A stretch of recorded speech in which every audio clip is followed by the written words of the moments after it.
British Railways inherited hundreds of thousands of wagons from pre-nationalisation companies.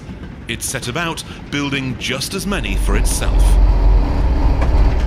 Before motorways, before the lorry was king, if you needed something moving, it came by rail in a wagon. Today on the Great Central Railway, you can still see original wagons of all types. There are mineral wagons looked after by the Windcutter Group, others with private owners, but the vast majority of the fleet is in the care of Quorn Wagon and Wagon.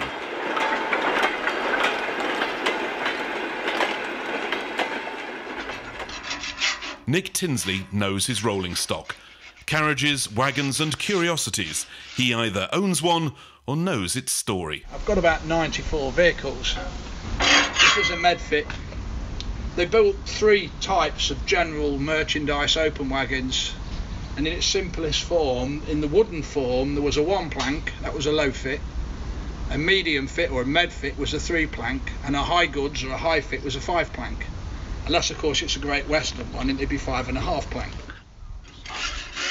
While Nick owns the vehicles, there's a whole team keeping them rolling and restored. A lot of people would regard them as a waste of space. No relevance, no importance, nobody's interested. And I started to think, well, what about the carriages and the wagons? What about them? Because there was nobody then even remotely interested, and yet they were part of the same era, and they were going really fast. The foresight of Nick and others like him on the Great Central mean freight trains are still very much a part of the scene, particularly at spectacular gala events.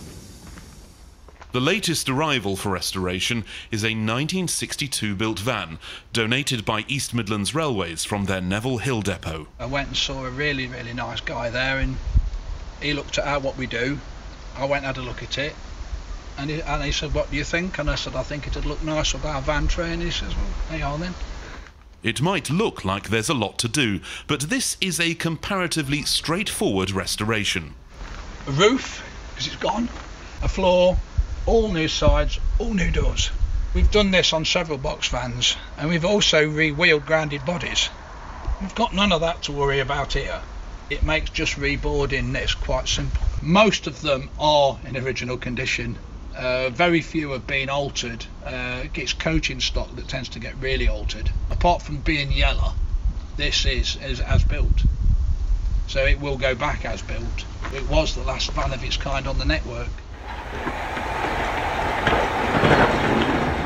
Freight vans may seem identical, but there are many subtle variations from one to another, like the shock-absorbing van, known by its shortened name Shock Van.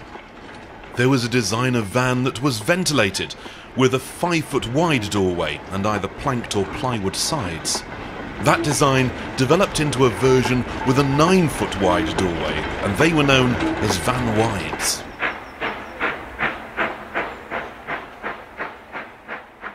They were built at works all over the country, mainly in the 1950s and 60s, although some in the Quorn Wagon and Wagon fleet are even older. There are also some more unusual wagons in the train. Flat wagons to hold containers, which could be preloaded with any cargo. They were called conflats. And this fish van, in its distinctive blue livery, insulated to help the load stay fresh for as long as possible.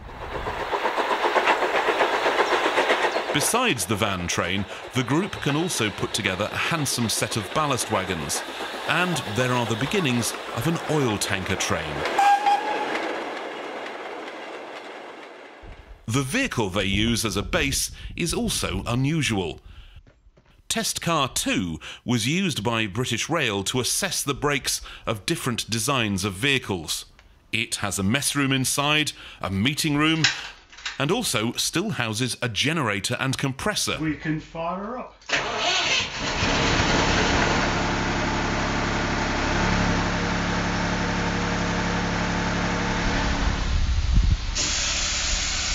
Which in turn means painting the fleet is light work.